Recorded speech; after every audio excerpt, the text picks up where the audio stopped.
சர்க்கரை நோயை முழுசா ரிவர்ஸ் பண்ண முடியுமா?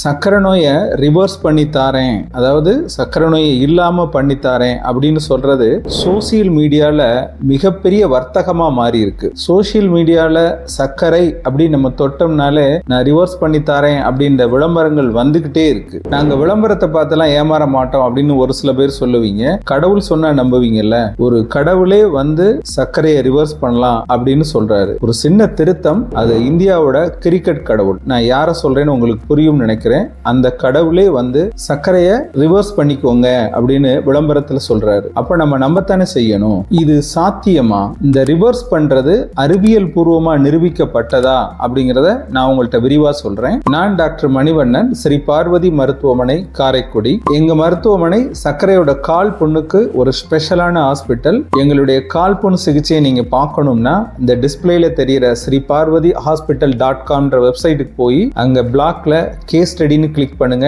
நீங்களே பார்த்து தெரிஞ்சுக்கலாம். நான் சின்ன பையனா இருக்கிறப்ப எங்க ஊர்ல ஒரு கடை வந்துச்சு. அந்த கடை வந்து ஒரு சேர் இருக்கும், ஒரு டேபிள் இருக்கும், ஒரு ஃபேன் ஓடிக்கிட்டு இருக்கும். அந்த கடையில 2 பேர் இருந்தாங்க. அந்த கடையில ஒரு ஸ்கீம் கொண்டு வந்திருந்தாங்க. எப்படின்னா வாரத்துக்கு 5 ரூபாய் கட்டணும். 12 வாரம் கட்டணும்னா 60 ரூபாய் சேர்ந்துடும். அப்ப அந்த 60 ரூபாய் சேர்ந்தவங்களுக்கு 100 ரூபாய் மதிப்புள்ள ஒரு சேர் ஒன்று கொடுத்துருவாங்க. வாங்குறவங்களுக்கு 40 ரூபாய் லாபம். 12 வாரம் முடிஞ்சோன்னு நிறைய பேர் சேர் வாங்கினோன்னு அடுத்தடுத்து நிறைய பேர் வந்து பணம் கட்டிக்கிட்டே இருந்தாங்க. அப்புறம் பார்த்தா 500 பேர் 1000 பேர் அந்த மாதிரி கட்டினாங்க. ஒரு நாள் சனிக்கிழமை அந்த கடையே இல்லை. கடை இல்லைன்னு தெரிஞ்சோன்னே பணம் கட்டினவங்க எல்லாம் அந்த கடையில வந்து பார்த்துட்டு போனாங்க. இது என்னுடைய சின்ன வயசு சம்பவம். அப்புறம் நான் படிச்சுட்டு பிராக்டிஸ் ஆரம்பிச்ச புதுசுல, என்னுடைய மருத்துவ தொழில ஆரம்பிச்ச புதுசுல தேக்கு மரம் வளர்க்குறேன், எங்கேயோ ஒரு ஊர்ல தேக்கு மரம் வளர்க்குறேன், நீங்க பணம் கட்டுங்க அப்படின்னு சொல்லி நிறைய பேர் அப்ரோச் பண்ணாங்க. நான் எதுவும் கட்டல. கொஞ்ச நாள் அந்த கம்பெனியெல்லாம் காணாம போயிடுச்சு. அதுக்கு பின்னாடி ஊட்டி, கொடைக்கானல் இந்த மாதிரி இடங்கள்ல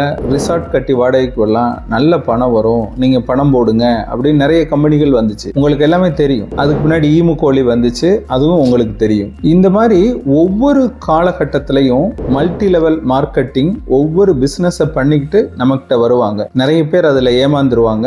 ஏமாந்தவங்க மட்டும்தான் தப்பிச்சிருவாங்க. புது ஆள் பணத்தை கட்டிக்கிட்டே இருப்பாங்க. இதை பத்தி அழகா தமிழ்ல ஒரு திரைப்படம் கூட வந்துச்சு, நீங்க எல்லாம் பார்த்திருப்பீங்க. அந்த படம் பேரு சதுரங்க வேட்டை. அந்த மாதிரி டயபெட்டிக் ரிவர்சல் ப்ரோக்ராமும் இருந்துடக்கூடாதுன்னு ஒரு பயத்துல தான் இந்த பதிவை நான் போடுறேன். முதல்ல சர்க்கரையை பத்தி பேசுவோம். சர்க்கரை வரக்கூடிய நிலை, அதை வந்து ஐஜிடி, ஐஎஃப்டி அப்படின்ற 2 நிலை இருக்கு. அதுக்கடுத்து ப்ரீ டயபெட்டிஸ், அதுக்கடுத்து டயபெட்டிஸ், அதுக்கடுத்து டயபெட்டிஸ் வித் காம்ப்ளிகேஷன். இந்த மாதிரி 4 ஸ்டேஜா பிரிப்போம். அதை நல்லா தெரிஞ்சுக்கோங்க. அதுக்கடுத்து சர்க்கரை வரக்கூடிய காரணங்கள். சில பேருக்கு மரபு ரீதியா அம்மா, அப்பா, தாத்தாவுக்கு இருந்து வரலாம். சில பேர் வெயிட் அதிகமா இருப்பாங்க, அவங்களுக்கு சர்க்கரை வரலாம். சில பேருக்கு சில மாத்திரைகள் சாப்பிட வேண்டியிருக்கும், நீண்ட நாள் மாத்திரை சாப்பிட வேண்டியிருக்கும், அதனால சர்க்கரை வரலாம். குழந்தைகளுக்கு வரக்கூடிய type 1 diabetes, auto immune disease, இதுவும் ஒரு சர்க்கரைக்கான காரணம். இப்படி சர்க்கரை வருவதற்கான காரணங்கள் ஒவ்வொருத்தருக்கும் தனித்தனியா இருக்கும். இப்ப இவங்கள யாருக்கு சர்க்கரை இல்லாமல் போவதற்கான சாத்தியக்கூறு இருக்கு அப்படிங்கறத முதல்ல பார்ப்போம். முதல்ல டைப் 1 டயபெட்டிஸ், அதாவது குழந்தைங்க இருக்குல்ல, அதுக்கு வரக்கூடிய சர்க்கரை நோய், அது வந்து இன்சுலின் போட்டாத்தான் உயிர் வாழ முடியும். அதனால அவங்களுக்கு இந்த ரிவர்சல் ப்ரோக்ராம் ஒத்து வராது. இன்சுலினை நிப்பாட்டினீங்கன்னா உயிருக்கு ஆபத்து வரும். இப்போ ஒரு லேடி கர்ப்பிணியா இருக்கிறாங்க, அவங்களுக்கு கர்ப்பிணியா இருக்கிறப்ப சர்க்கரை வருது. குழந்தை பிறந்தோடனே அந்த சர்க்கரை இல்லாமல் போகலாம். ஒரு 5-6 வருஷம் கழிச்சு திருப்பி சர்க்கரை வரும். வெயிட் அதிகமா இருந்துச்சுன்னா சர்க்கரை வரும். அவங்க சர்க்கரை வரும் அப்படின்னு நினைச்சு அவங்களுடைய உடல் எடைய அதிகமாகாம கரெக்டான எடையில இருந்தாங்கன்னா அவங்களுக்கு சர்க்கரை வராது. இல்ல சர்க்கரை வந்துருச்சு அப்படின்னா உடல் எடையை குறைச்சாங்கன்னா அவங்களுக்கு ரிவர்ஸ் ஆகிறதுக்கான வாய்ப்புகள் இருக்கு. ஒருத்தங்களுக்கு அதிக எடை இருக்குன்னு வச்சுக்கோமே, இப்போ ஒரு 100 கிலோ இருக்கு, அந்த 100 கிலோக்காரங்களுக்கு சர்க்கரை வந்துருச்சு. அவங்க உடல் எடையில 20%, அதாவது 100 கிலோவிலேருந்து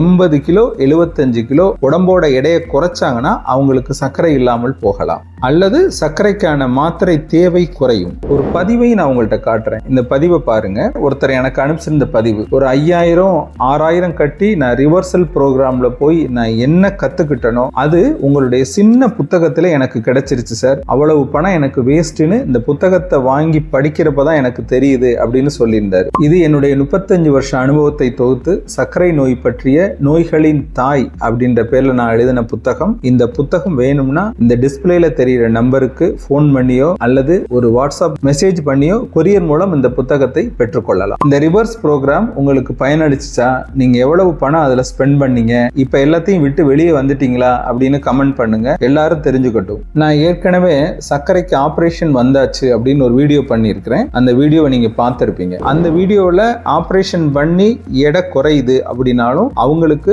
சர்க்கரை ரிவர்ஸ் ஆகிறதுக்கான வாய்ப்புகள் இருக்கு, அல்லது மாத்திரையோட தேவையோ அல்லது இன்சுலினுடைய தேவையோ குறையலாம். சில பேர் முடக்குவாதம், மூட்டு வலி அப்படின்னு சொல்லுவோம்ல, அதுக்கு மாத்திரை சாப்பிடுவாங்க. அந்த மாத்திரைகள் சர்க்கரையை ஏற்படுத்தும். அந்த வலி குறைஞ்சிருச்சு அப்படின்னா அவங்க அந்த மாத்திரையை நிறுத்திட்டாங்கன்னா அவங்களுக்கு சர்க்கரை இல்லாமல் போகலாம். ஒரு சில பேருக்கு மன அமைதியின்மையினால சர்க்கரை வரலாம்.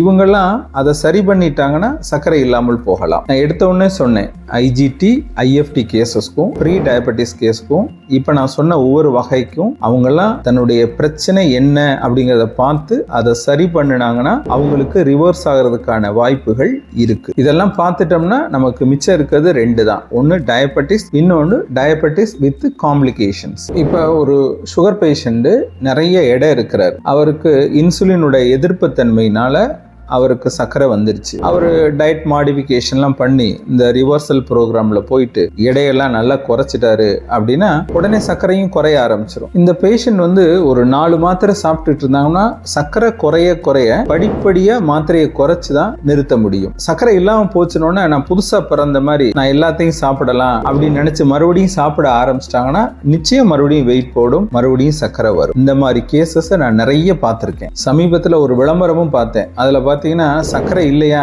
இந்த லட்டே சாப்பிடலாம் அப்படின்லாம் வருது. அப்படி சாப்பிட்டா மறுபடியும் உடல் எடை கூடத்தான் செய்யும், சர்க்கரை வரத்தான் செய்யும். அடுத்து டயபெட்டிஸ் வித் காம்ப்ளிகேஷன்ஸ். சில பேருக்கு சர்க்கரையோட கண்ணுல பாதிப்பு இருக்கலாம், இருதயத்துல பாதிப்பு இருக்கலாம், கால் நரம்புல பாதிப்பு இருக்கலாம். இவங்க ரிவர்சல் ப்ரோக்ராமுக்கு போனாங்கன்னா சர்க்கரை இல்லாமல் போகலாம். ரத்தத்துல பரிசோதனை பண்றப்ப சர்க்கரையோட அளவு நார்மலா இருக்கலாம். ஆனா ஏற்கனவே இருந்த சர்க்கரை ஏற்படுத்திட்டு போன காயம், வடு அப்படியே தான் இருக்கும், இருதயத்துல அப்படியே தான் இருக்கும், கால் நரம்புல அப்படியே தான் இருக்கும், கிட்னில அந்த பாதிப்பு அப்படியே தான் இருக்கும். இவங்கெல்லாம் என்ன செய்யணும்னா சர்க்கரை மாத்திரையை மட்டும் வேணா விடலாம், அதுவும் சர்க்கரை கட்டுப்பாட்டுல இருந்தால். ஆனா சர்க்கரை ஏற்படுத்திட்டு போன காயம் இருக்குல்ல, அதுக்கு நிச்சயம் நீங்க மாத்திரை சாப்பிட்டு தான் ஆகணும். இதையும் சில பேர் நிறுத்திடுறாங்க. அது மிகப்பெரிய தவறு. மாத்திரையை நிறுத்திட்டாலும் வருஷத்துக்கு ஒரு 4 முறையாவது சர்க்கரை பரிசோதனை செஞ்சு சர்க்கரை கட்டுப்பாட்டுல இருக்கா, உங்க உடல் எடை கரெக்டா இருக்கா, உங்க பிரஷருடைய கொழுப்பு சத்தோட அளவு சரியா இருக்கா அப்படின்னு உங்க டாக்டரை பார்த்துக்கிறதா நல்லது. கடைசியா என்கிட்ட அதிகமா எதிர்பார்க்கிறது இதை பத்தி ஆராய்ச்சி முடிவுகள் எதுவும் இருக்கா அப்படின்னு,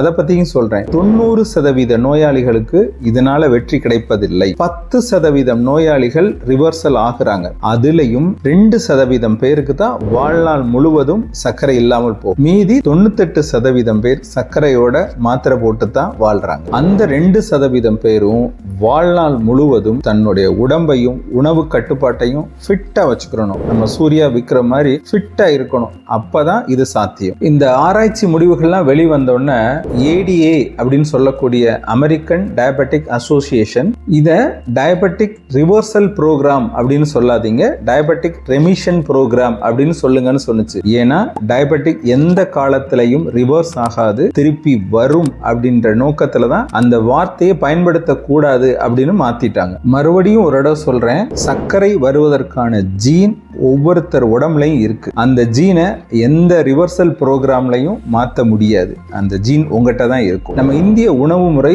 முழுக்க முழுக்க மாவுச்சத்தை அடிப்படையாக கொண்டது. அது அரிசியா இருக்கட்டும், கோதுமையா இருக்கட்டும், இதை தான் மெயின் உணவா நம்ம பயன்படுத்துறோம். அதான் சர்க்கரைக்கு மிக முக்கியமான காரணம். நம்ம இந்த ரிவர்சல் ப்ரோக்ராம்ல எல்லாம் கலந்துகிட்டு நான் இனிமே அரிசியை நிப்பாட்டிடுறேன், கோதுமையை நிப்பாட்டிடுறேன் அப்படின்னு சொல்லிட்டு ஒரு மாசம் 2 மாசம் ஒரு 6 மாசம் கூட நீங்க அதை ஃபாலோ பண்ணலாம். அதுக்கு பின்னாடி நடைமுறை சிக்கலே உங்களுக்கு வந்துடும். நீங்க போற இடங்கள்ல கிடைக்கிற சாப்பாடும் வீட்டிலே அதுக்கான ஆதரவும் இதெல்லாம் பெருசா இருக்காது. நம்ம வாழ்ற சூழ்நிலையும் இந்த ரிவர்சல் ப்ரோக்ராம தீர்மானிக்குது. இப்ப ரிவர்சல் ப்ரோக்ராம்ல உள்ள சாதகம் பாதகம், யாருக்கு இதெல்லாம் சாத்தியம் அப்படின்னு உங்கள்கிட்ட விரிவாக சொல்லிட்டேன். ஏற்கனவே எங்கள் ஊரில் நடந்த சேர் கதையும் உங்கள்கிட்ட சொல்லிட்டேன். வடிவேலு பாணியில் சொல்லணும்னா உங்களுக்கு தெரியாத சட்டம் ஒன்றும் இல்லை அப்படின்னு சொல்லுவார். அதே மாதிரி உங்களுக்கு தெரியாத சர்க்கரை இல்லை. எந்த முடிவு உங்களுக்கு நல்லதோ நீங்களே தேர்ந்தெடுத்து அதை கடைபிடிங்க. உடம்பை பார்த்துக்கோங்க. இந்த வீடியோ பதிவோட ஃபர்ஸ்ட் கமெண்ட்ல ஒரு முக்கியமான வீடியோ இருக்கு, அதையும் போய் பார்த்து தெரிஞ்சுக்கோங்க. அக்கறை காட்டினால் சர்க்கரை குறையும்.